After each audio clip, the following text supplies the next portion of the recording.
Welcome to the Sisterhood of Sweat. Today's guest is Diane Lane. Therapist, educator, and life coach, Diane Lane has dedicated her career to helping people turn their lives around and is now on a mission to help them develop a sustainable, positive attitude that can actually turn one into an optimist, literally. A therapist and educator coach of positive psychology, she has seen that it can provide a strong foundation for finding great happiness and is gratified that it is becoming a mainstream method of treatment.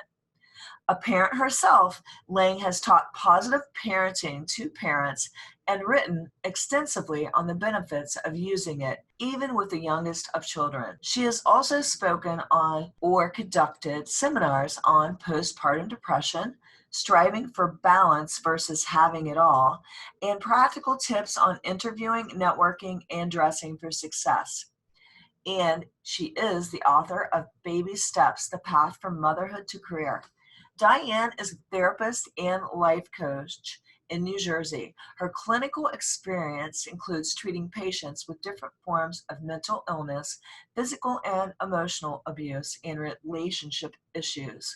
Lang is also an adjunct in psychology at Montclair State University. Her college work includes mentoring students for individual career counseling and personal issue advisement.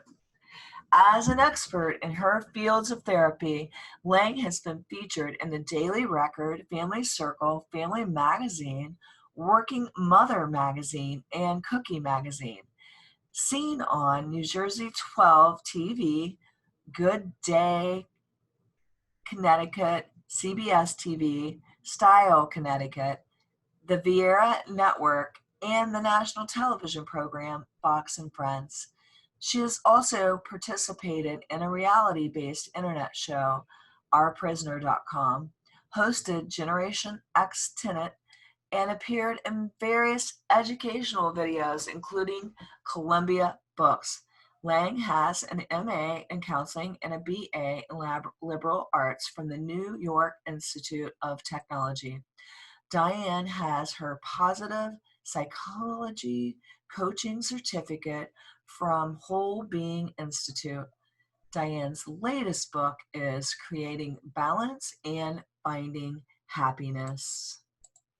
Today we talked about how moods and emotions are contagious, and her suggestion, clients doing sort of an emotional detox, or just if you can't break up with people or jobs in your life, how to take yourself maybe a little bit away from it. Don't spend as much time with the person that drains you.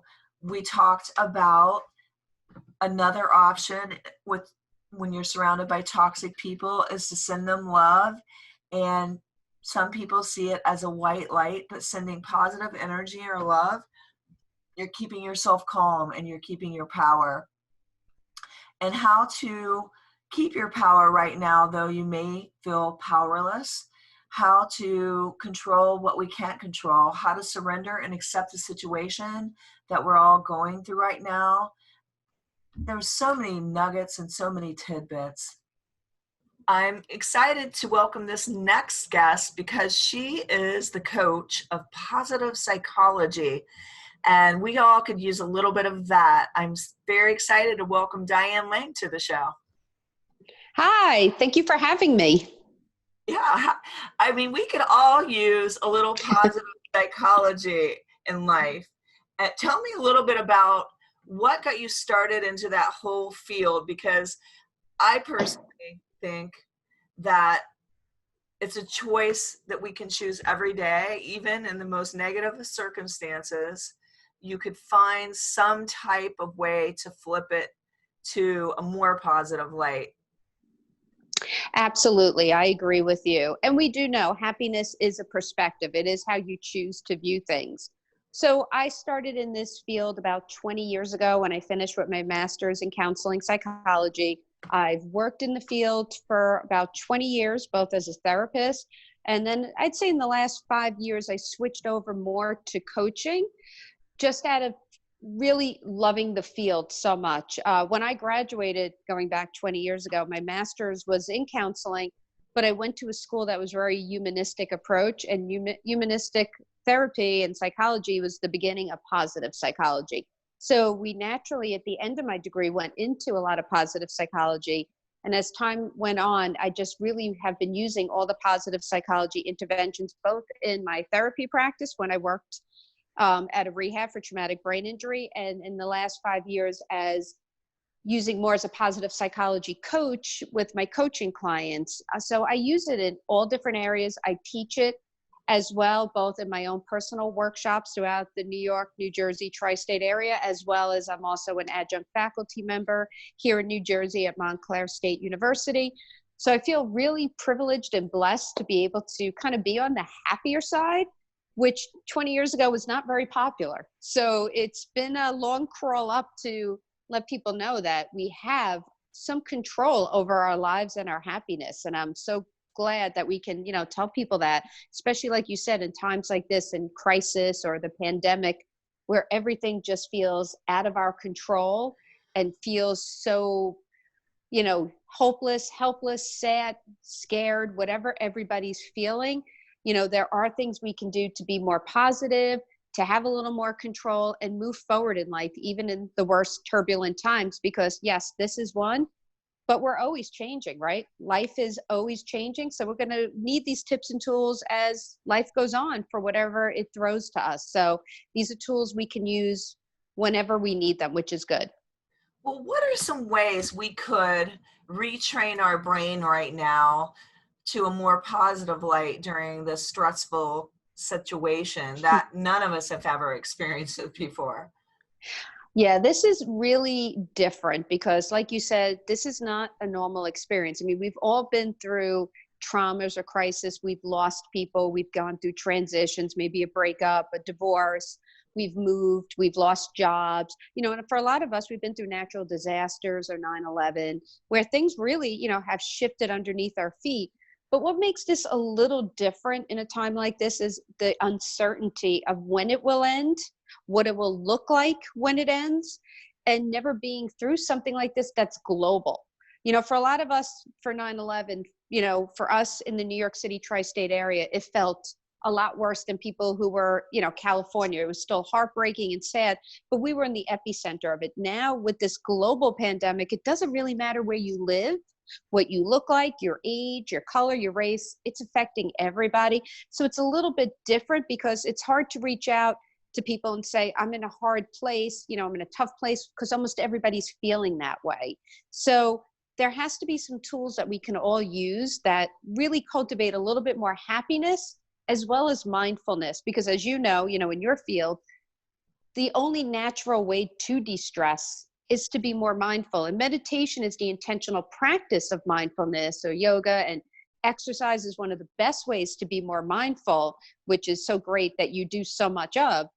But, we really do need to have some more happiness and mindfulness in our lives during this time and any time that's going to be turbulent for us in our whole lives. So there are some things we can do.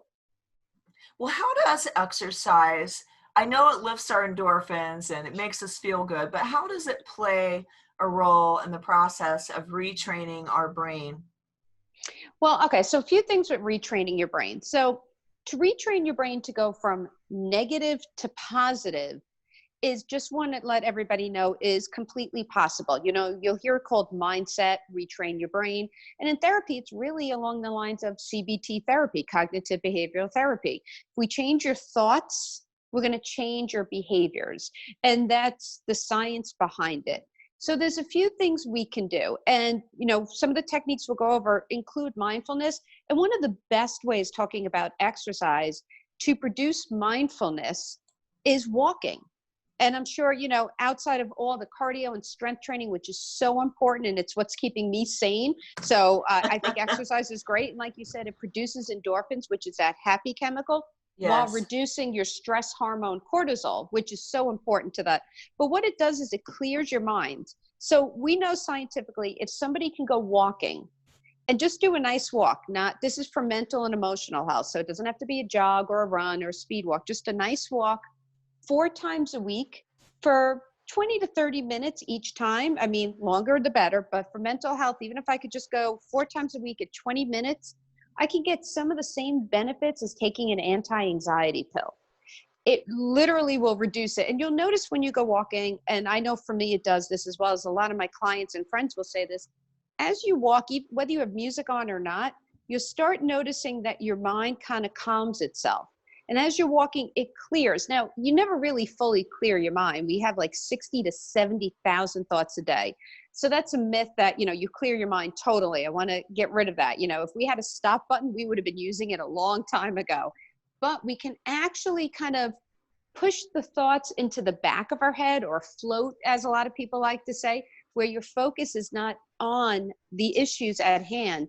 And by clearing your mind, what it does is it brings you into your conscious mind, which is very important because we spend about 90 to 95% of our day in our subconscious autopilot mind. And when we're in autopilot, we're just doing what we normally do. We're just thinking what we normally think without paying any attention to it. And for most of us, we have that negative download, right? That inner voice, that script that's telling you, you can't do this. You shouldn't do that. Why did you say that? You sounded so stupid. Whatever your inner dialogue is, we all have one. It sounds different for everybody, depending on your past. But the only way to kind of calm that inner voice is through being mindful. So the walking, any kind of exercise like you teach, Linda, is fabulous. And, if you can't do any of that, because a lot of people can't, if they're older, they're going through, they're sick, not talking the corona, but you have other issues or illness. Like I work with a lot of traumatic brain injury and spinal injury clients. They can't do heavy lifting, but most of them could at least walk.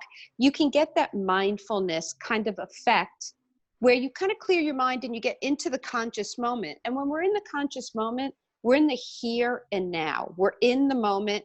And when we're in our conscious moment, we're our most creative, we're our most productive, and we're our happiest. So, people saying, if I meditate, I go for a walk, I don't have time. My kids are, doing school from home. I'm working from home, trying to keep the house, clean. I have all this stuff going on.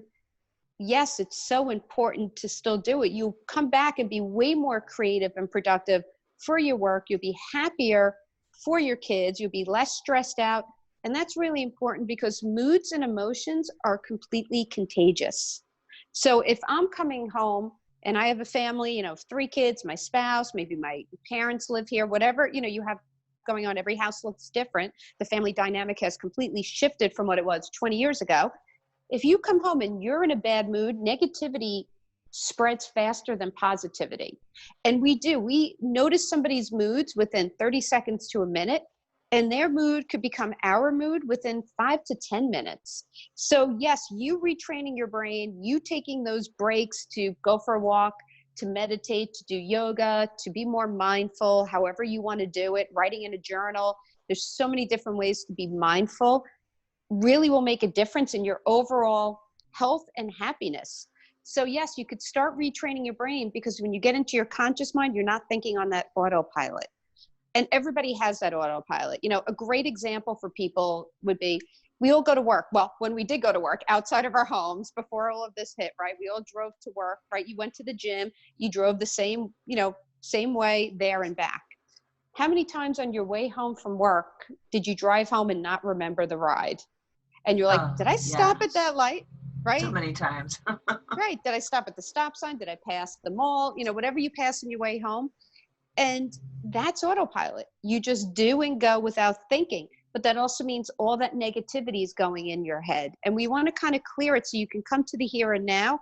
Because what happens is our stress and anxiety is really based on either our past, going, oh my God, look what happened. Is that going to happen again? Or the fear comes up, or the regret from what you should have done. Or we're having fear of the future, that anticipatory anxiety where we're like, oh my God, what if? And when we stay in either one of those places, our minds swirl. But when we're in the here and now, everything's pretty much okay. And that's where we want to spend. I mean, we're not going to spend all day there. I mean, that's not going to happen. You want to have some autopilot, making your breakfast, cooking and cleaning. Those things can be on autopilot. But anything that really needs your focus, attention, work, your kids, we really want to get off of autopilot and be more mindful, as we say. So it is really important. And just a little tip, if you are home with your kids learn through observation, role modeling, and imitation. definitely from birth till about puberty age, which is different for every child because, that could be anywhere from 9, 10 years old, believe it or not, to 13, 14, that 2-year process. But kids are learning that way. So they're not just learning by what you say, they're learning by your actions, your nonverbals, your hand gestures, your facial gestures, and the words you say. So when we're stressed out and anxious and we're like, oh my God, I can't wait to go back to work. I wish you were back at school. I can't take this anymore. They're feeling it as well. And they can have stress and anxiety as well. So we really want to be in the best place we can be, not just for ourselves, but for everybody around us. It's really important to really think about retraining your brain. And the good news is when you do it now, it'll come with you forever. So, we can use it again and again. Well, I really love that. And today I've been like over functioning. Some people are under functioning. I'm over functioning, which means I'm working twice as hard, twice as much, triple the amount probably of exercise. And I fell asleep for a little bit. I was studying Brene Brown. I was listening to her. Love her. She was talking about how this very topic about how anxiety is contagious. Like when you're anxious, when you're angry, that it can be contagious because people can catch that mood. Is it possible for people to embrace positive change when they're surrounded possibly by some, like an environment that's very toxic and negative? How can we navigate situations like that and still keep our positivity?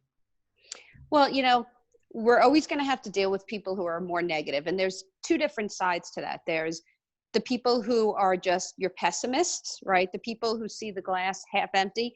And I just want to tell you, those are the people who are more anxious now with the pandemic, but they've already had that negativity, and now it's really just at its level, it's high up there now. And pessimists actually call themselves realists now. That's been the whole thing.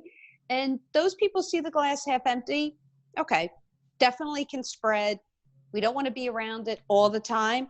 But those people who are negative, they're usually good people. And if you say to them, all right, enough, let's move on, let's do something else, or I really need your help, they can be there. But then there's the toxic people. And that's a big difference, and knowing the difference. A toxic person actually affects your health. And that's a whole different thing. And a toxic person, the best way to know if somebody's toxic for you, because what's toxic for me might not be toxic for you, Linda, has a lot to do with your past and what you've been through. So I never want to say if somebody says, oh, don't be friends with them, they're toxic. You have to make your own opinion on it because it's not the same for everybody. But a great way to know when someone's toxic for you is how it makes you feel physically and emotionally. So if I'm around somebody who's toxic for me, I'll have that mind-body connection. I'll feel it instantly on my body. And everybody holds stress, anxiety, anger differently on their body, but it's a really great tool to know is where do you hold your stress, anger, sadness, all of that on your body? Because we absolutely do. What happens is, as humans, we're really good at being in denial, right? Or pushing it away, preoccupying ourselves, keeping busy so we don't have to deal with it, but your body fully knows. So I know for me, a few years ago, I had somebody in my life who was really toxic, and that person moved far away. I mean, we had this really natural boundary just because she moved so far away. Even if I got a phone call or a text, I would feel it in my stomach because that's where I feel stress, right in my stomach. And it would feel like, as a client said it perfectly, like someone's wringing a washcloth. And that's exactly what it would feel like. And that was one of my first warning flags, like the red flag went up. This person's toxic for you. I would feel it instantly. The other sign is when I'm around somebody who's very toxic for everybody, you start becoming someone you don't want to be. You get angry. You say things you would never say. Oh, exactly. We do, right? And we don't Yes. want to. It's not who we are, but they bring us to our worst place. And then we feel guilt afterwards because we don't want to be that person. So those are two signs. I mean, there's some typicals for toxic, they're manipulative, they're very self-absorbed or selfish, whichever word you would like. They have narcissistic traits.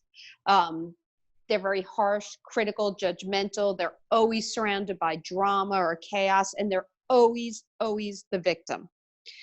And those are people. Now, if you can avoid those people, absolutely. And in an isolation case that we're going through, you might, you might avoid them, not as many phone calls or Zooms or Skypes, whatever you're using. If you can't and you're living with the person, then you have to set up some boundaries and limitations, even within the house. And you'll have to. And there's also a few things of thinking about, why am I taking this personally? Because somebody's behavior, just so you know, somebody's behavior is a reflection of what they're going through. It's not about you. We take it personally. That's very human of us. And as Brene Brown says, we'll make a whole story in our head, about why they're doing this. And using our own past fears and what we've been through, we could create this whole story, how it's all our fault and what a bad person. We can use it to justify our own insecurities. But that's not the case. When somebody treats you bad constantly, we're not talking about the person just had a bad day and projected and yelled at you with the dog. We're talking about the person who's constantly like this. Their behavior is a reflection of them, not you. And another thing to remember is why people hurt other people. And this will take away that personalization. People hurt other people, not because they're really coming after you. That's usually not the case. We hurt people because, one, we're either trying to avoid our own pain and misery. We'll do anything to avoid our own pain and misery. And sometimes we don't realize we're hurting somebody else by doing it. It's just, we don't want to be in that state, because if I admit that I've hurt somebody so bad, that means I have to change. I have to take responsibility and ownership for what I've done. And who wants to change? Most people are so afraid of change. So we'll do anything to avoid it. And we don't want to hurt. So we'll do anything we can. The second reason why we hurt people is it's a learned trait. So just like we think about, if you came from a home where there was domestic abuse, drug or alcohol, just using that as an example, you could just follow. Doesn't mean you will, but a lot of people do, right? And they become that same person. And that's another way of doing it. So we hurt people because it's learned. We don't even realize we're doing it, or we don't think we can change, or we don't know how, or we're doing it to avoid our own pain and misery. It's never really about you. It's a reflection of them. And if you can kind of put that in your head and remember and take away that personalization, it makes it a lot easier to do. And if you can avoid spending one-on-one time, if you're in a family and maybe, you live with your parents as well as your own kids and your spouse, and maybe your mom is toxic for you, because it can be family. I hate to say that, but right. Well, generally a lot of times yeah, that's who it is. it is, right? It could be family. It could be your Yeah. boss. It could be a friend, neighbor, doesn't matter. But let's say it is family. If I know that my mom's toxic for me, I won't spend as much one-on-one time. So when I'm with her, it might be with the kids because that preoccupies her, or it's at the family when we're all eating dinner together. So I'm not stuck one-on-one. You might want to take away certain triggers. So there's certain topics that make the conversation become toxic, like politics or religion, certain things that we know, keeping the news off, are there certain things that bring it up, or even having an open, honest conversation with the person who is toxic for you and saying, these topics are off limit, or having the honest conversation of, this is what I can do and this is what I can't do. And having not just a conversation with them, but having one with yourself and saying, I'm in this relationship currently, but this is not the way it's always going to be. This is a temporary situation, whether it's May 4th or June 4th. We will go back to a different life. It might not look exactly the same as it did pre-corona, but we will go back to going outdoors and, going to the gym and getting our hair done and doing a lot of those typical things. So you want to take this time to ask yourself, why am I in this toxic relationship to begin with? What's keeping me here currently? And then ask yourself this really simple question. If 1 year from now, April 8th, 2021, which seems so scary that we're even in 2021 next year, but if in that time frame, nothing changes and the relationship stays exactly the same, can I be here anymore?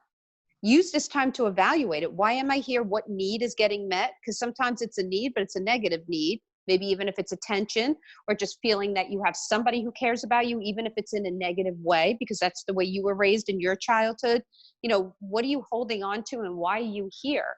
And being honest with yourself so you can make the change for the future, whether it's next week or next month. This is the time to do it, is really kind of figure out what am I doing and why. That's really important too, so you can make the change. Well, how are people supposed to? I know right now they're saying domestic violence is going to go up, and they're, the glass is half empty, and that divorce will be on the rise because everybody's like, they're unable to keep sweeping it under the rug now, Right. because they can't get away from it. Well, how can we help people learn? Let's say they're married to a toxic person, and how can we help them learn to observe and respond rather than react?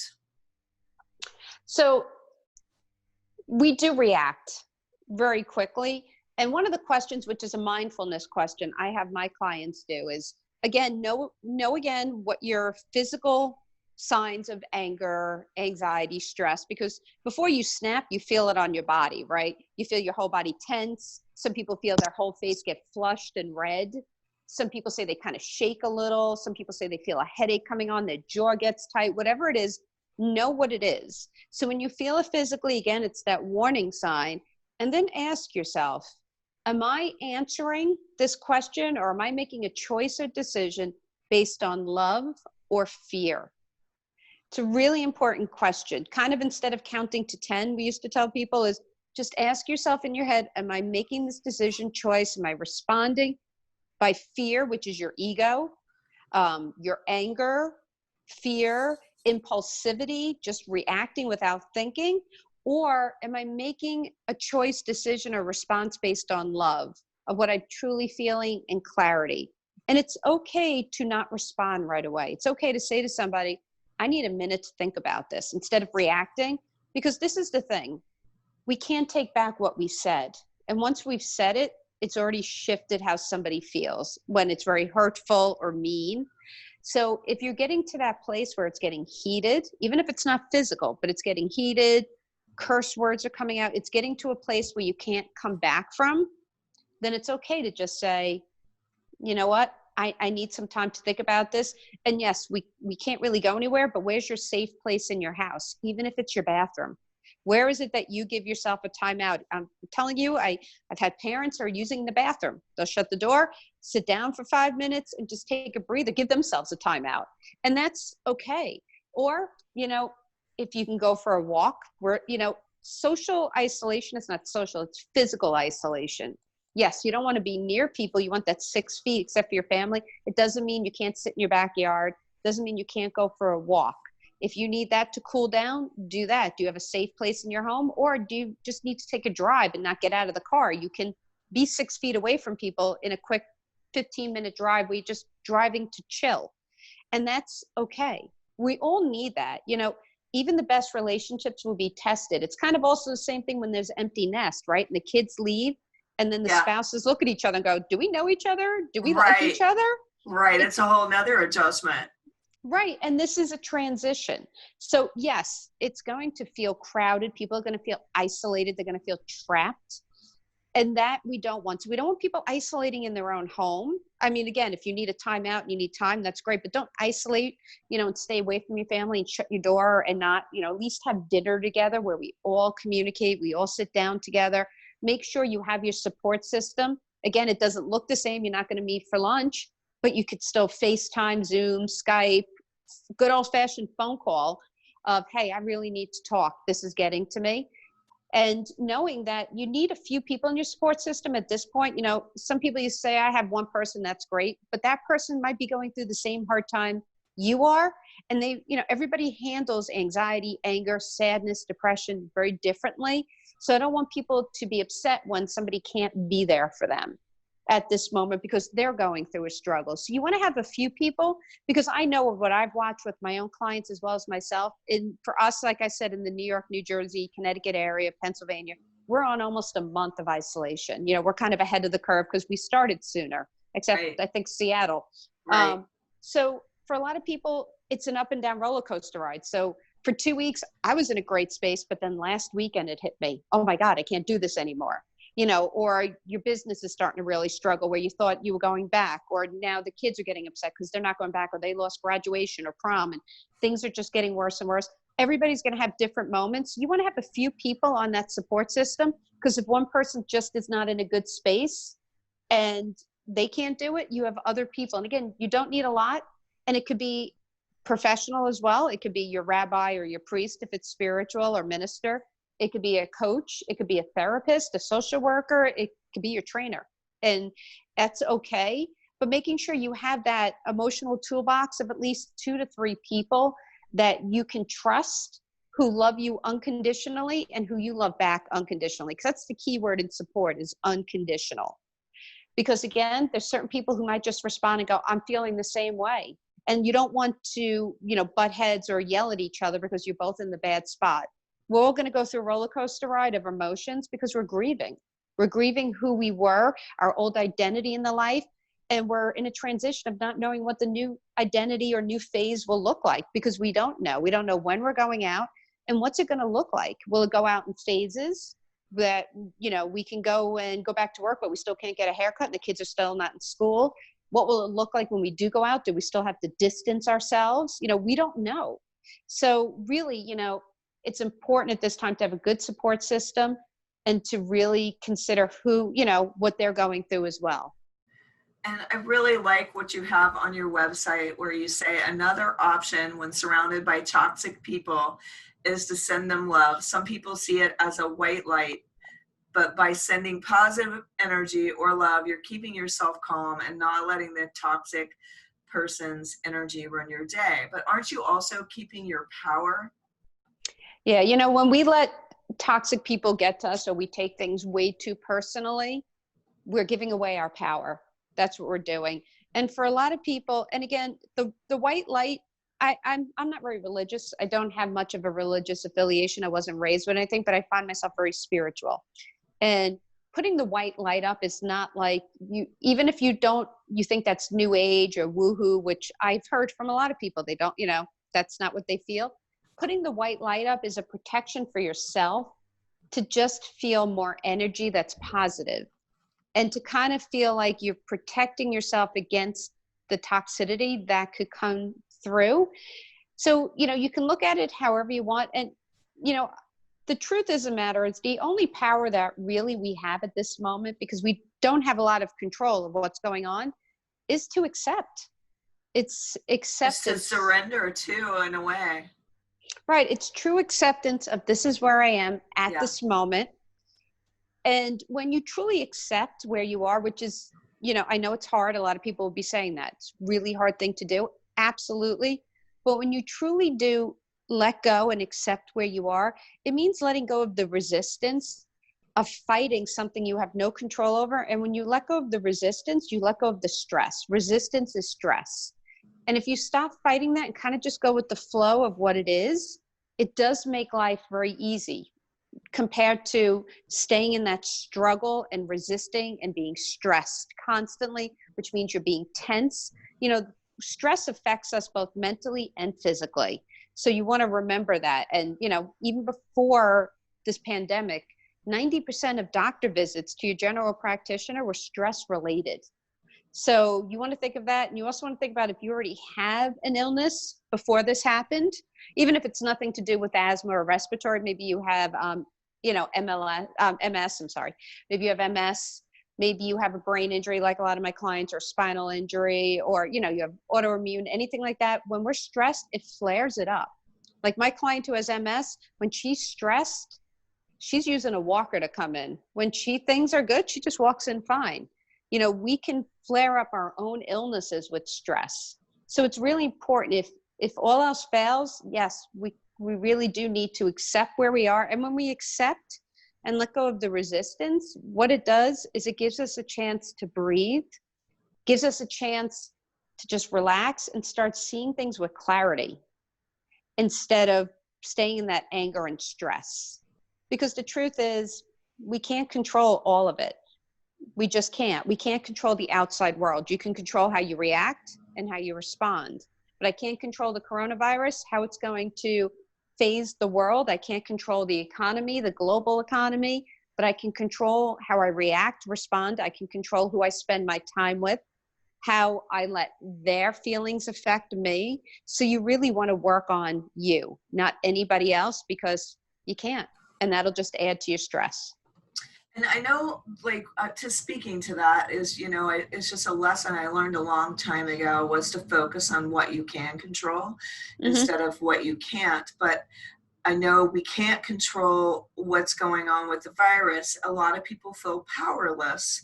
And I think a lot of it is beyond, it's like the known and the unknown. And we're fearing what is going to happen, what is the unknown.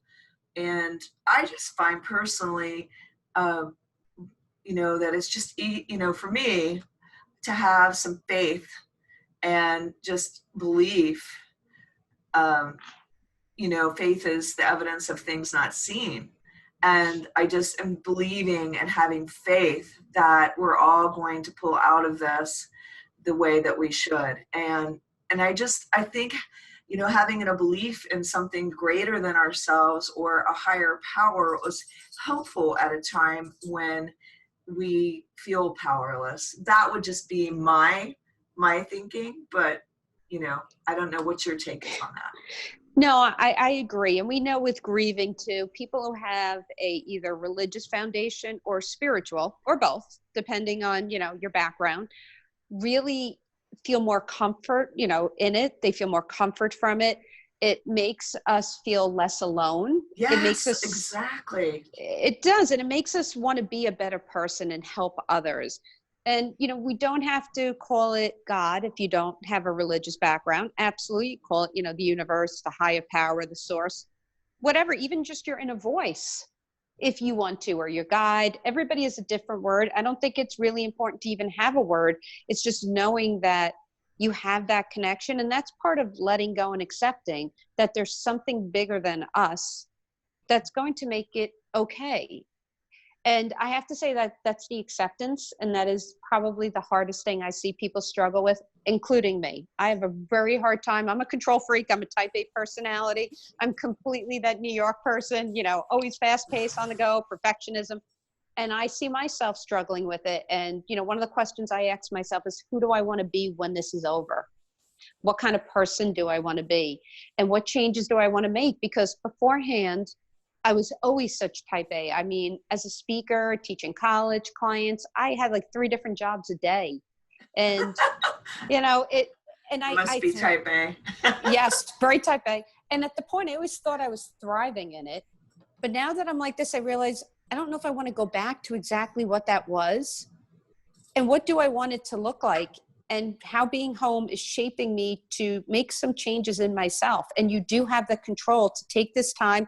And we all have a little more time because we don't have commutes. We don't have to commute. We can take a lunch break, which maybe you couldn't do before. Again, even if it's just 15 minutes, to really connect to something outside of yourself. And you can do that whether it's through prayer, if you feel prayer, meditation. I always think prayer is you're talking to your higher power. Meditation is you're listening to it. You have both, even through any type of exercise, journal writing, however you feel that connection. Some people just sitting in nature, they feel it. And that's okay. Whatever it is that works for you.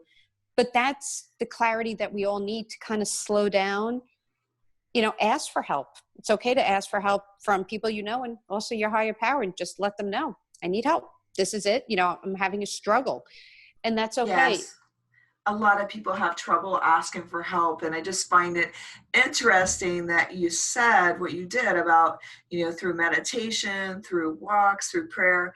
I led a yoga class the other day, and afterwards, this girl said, that was so meant to be. She's like, I felt God. I felt so much peace. I felt like it's going to be okay after she did the yoga class. And, who would know that would all just come from doing a yoga class? But I think it's that clarity and that peace and that getting alone and doing some meditation or being outside in nature and seeing that the sky is still blue, the grass is still green, the birds are still chirping, the dogs Yep. are still out there running, playing, and barking, Yes. and that it's going to be okay, though we are all going through a tough time right now. Yeah, I mean, it's temporary. Every situation is temporary. And that's something to remind yourself of, is that it is temporary. And, one of the things I always say is there's such power in rock bottom. Like, people don't want to hit this rock bottom of being so scared or sad and losing everything, but you can't change sometimes until you hit rock bottom. And everybody's rock bottom looks different, so we don't want to judge it. But when you hit that place of, I can't do anything anymore, I'm losing it, I'm having a meltdown, it's okay to be at that rock bottom and accept, because that's how you're going to move up. And that's what gives you the chance. Again, we're in that transition between an old identity and a new identity. And in the middle of that's like the gap area where we don't know what it's going to look like. And it's okay to take that time to think about what you want to change and how you want to change and who you want to be. And that's so important. And I kind of think that's the gift that we have, and the gift of slowing down. Again, like your client at yoga, and connecting is just so important. And I don't know if we'll ever have this time again. We probably won't. I mean, I'd like to think that, I don't want another pandemic. So, and even, even after natural disasters and 9/11, we slowed down, but we still went back to normal pretty quick. So, I think this is one of the only times. So maybe it's a gift in its own way. And I'm not taking away from anybody who's sick or lost a loved one. I don't mean it like that.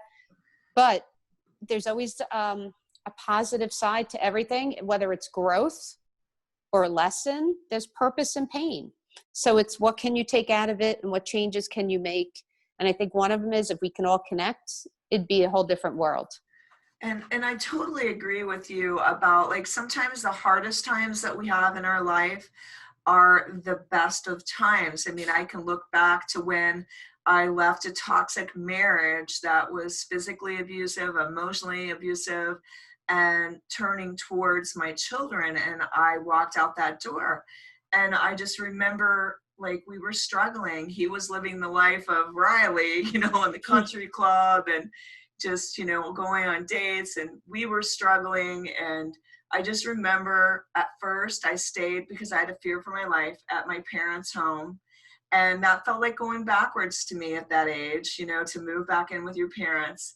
But, I had to think about what is going to be a stable environment for my kids, where we don't fear for our life and where we feel safe and protected. And that was it. And so at first we were in just one room, all three of us. And he was, living in the country club apartment, the pool, it was, and I felt, just that feeling that you feel when that's going on. But when I look back at that time, and the situations have totally reversed now, but when I look back at that time, I realized that my kids and I we built such bonds and such closeness, and that was the best times. I can look back at it as being like, we're laughing, kind of like, good night, Ellen, good night, Jim Bob, we're kind of like, laughing and carrying on. And those times were the best times, and I can never call those back, because now my kids live all over the globe. So I think you can, like you said, you can always find beauty in your pain. And also, a lot of the time, it's like the universe is trying to get your attention and get you to slow the heck down and recognize, be grateful for what you have. Don't take it for granted, and recognize that you have a lot that is beyond, beyond commercialism, beyond things that maybe, the things we want, the goals that we set. And it just kind of gets your attention during that time. And it could be a time of transition for many. You could be really right now, maybe you are miserable. Maybe you're miserable in your job. Maybe you're miserable in your marriage. Maybe you're miserable. And really will like to take this time to be like, you know what, I could die right now from coronavirus, and I am miserable in this job. I am done with this, So those are just some of my thoughts. No, I agree with you. And exactly what you should be doing at this time is really re-examining, where you are, where you want to be, and how you're going to get there, and what's it going to look like. I really find this time to be a time of growth, a time of change, getting lessons, learning from it, and making yourself a better person from it. I mean, if you all think back to your past experiences, and we've all been through bad things. You talked about your marriage, 7, 8 years ago, I was really sick. I couldn't swallow for a year.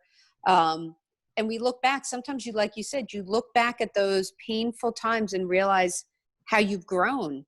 And without it, you wouldn't have grown. And that's, we always talk about PTSD, which is so, out there and so true. But what about post-traumatic growth? What about the other side where you become a better person from what you've been through? And not only do you become a better person, you help others for it, like what you do. Now you're out there helping people. And you would have probably never done any of that if you stayed in the marriage. So Oh, right. Yeah, right. it gave me strength, and I'm able to help people in a whole new way. I have a studio, and people say it's a lot more than just having like a class, or it's a lot more than just having personal training. And That's can amazing. talk, you can speak to the issues. I can speak to the issues that women are going through. I can speak to the issues that men are going through. And I feel like that's something I wouldn't have had if I hadn't have gone through all that struggle. Absolutely. Yeah. And you formed a community. And Right. sometimes we need those trauma situations to actually have the growth afterwards. So it's what you do with this time. We're all feeling some kind of trauma. It definitely, we're all grieving, whether it's the illness, losing somebody, losing our jobs, our businesses, or just fear. And, the fear can be based on anything right now. There's so many different factors, from the illness to being trapped inside to what's the world going to look like, the economy, all of that.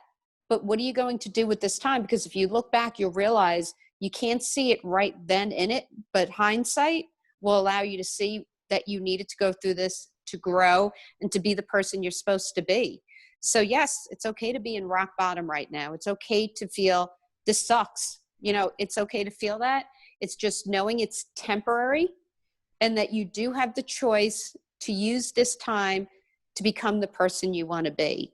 So we all have a choice in it. And, I just want to throw out there, when we even talk about a little science here, nature versus nurture, like your whole personality, who you are, out of that 100%, 50% is genetic. So yeah, go blame your parents for 50%. That's fine. Right. 10% is circumstances. Look, we're in it right now.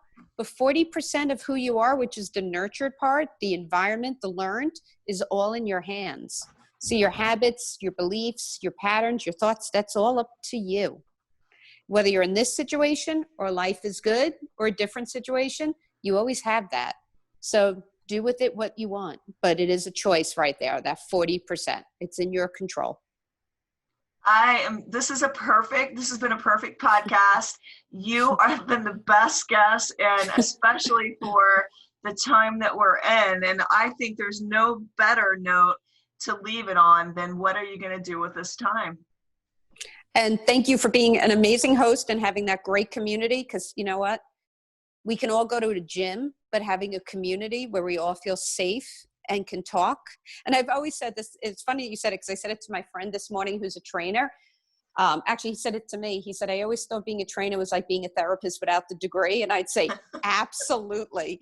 You guys always listen to just as much. And it's so important that you're there. It's so well needed, because your physical and your mental health connect. So thank you for all you do. And thank you for having me as a guest. Oh, thank you. Thank you. Thank you so much. And thanks, everybody, for listening to this episode of the Sisterhood of Sweat. Bye, everybody. Bye.